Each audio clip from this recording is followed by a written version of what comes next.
Now part 2 of the story. When violent thugs harassed Indian diaspora outside the Indian High Commission in London, do you know what the Mayor of London said in response? How did he respond? He responded with silence. The Mayor of London is a man called Sadiq Khan. He's a Pakistani Brit. You see, London is proudly multicultural and its mayor is of Pakistani origin and a very busy man too. On India's Independence Day, Mr. Sadiq Khan found time to do a lot of things. When his city was witnessing this kind of violent protest, this is what he was busy doing. He promoted Premier League football. That is task number 1. He endorsed Jeremy Corbyn's plan to stop a no-deal Brexit. Mostly on Twitter.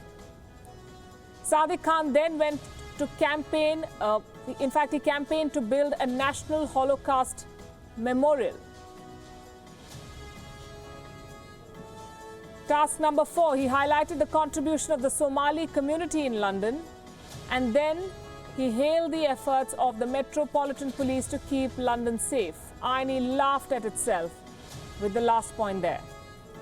Sadiq Khan found time to speak about all these things or to tweet about all these things, but he did not utter a single word, did not type a single word about the violent protesters outside the Indian mission. Let alone ensure the safety of Indians, he did not even speak up for them. These protests happened under Sadiq Khan's watch.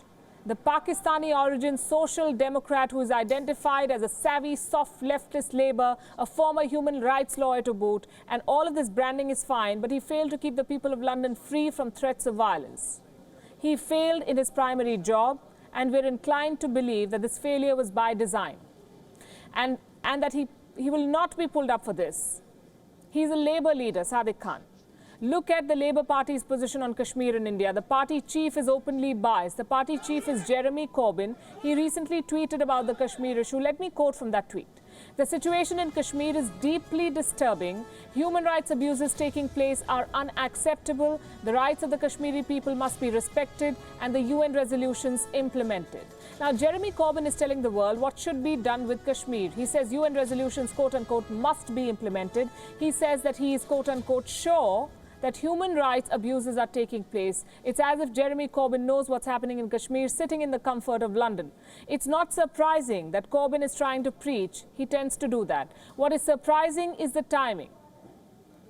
Jeremy Corbyn is trying his best to remove Boris Johnson from the seat of the Prime Minister in the UK.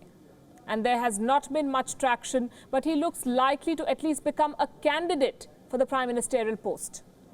Amidst all this, it's surprising that he has the time to talk about Kashmir and promote a particular point of view without being aware of the ground realities. It only reflects poorly on the Labour Party and their understanding of geopolitics. They claim to be the upholders of inclusivity. When violent protests threaten British citizens of Indian origin, where does this inclusivity go? Or is this positioning only for the followers of a certain faith? I say this because the protest raises many concerns. We've already told you what Imran Khan said on August 14th. He threatened to teach India a lesson. Those were his words. A day later, his advisor and friend was openly inciting anti-India protests. Syed Zulfi Bukhari, the special assistant to Imran Khan on overseas Pakistanis, was charging a polarized crowd against India in London. Listen to this. The people of Kashmir, the articles that he has removed, thank God United Nations Security Council has recognized this is no more a bilateral negotiation. Understand this point. No longer is this a bilateral negotiation. The world must wake up to this human cry. This is today the biggest human cry in the world going on today is Kashmir. Well, it's not just Pakistan's political circle. Pakistan cricket's famous cheerleader Chaudhry Abdul Jalil, who is known as Chacha Cricket, was among the anti-India protesters there. And this begs a few questions.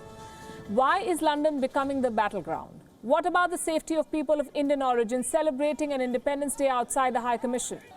Is this city vehemently opposed to India? How safe is the city of London then?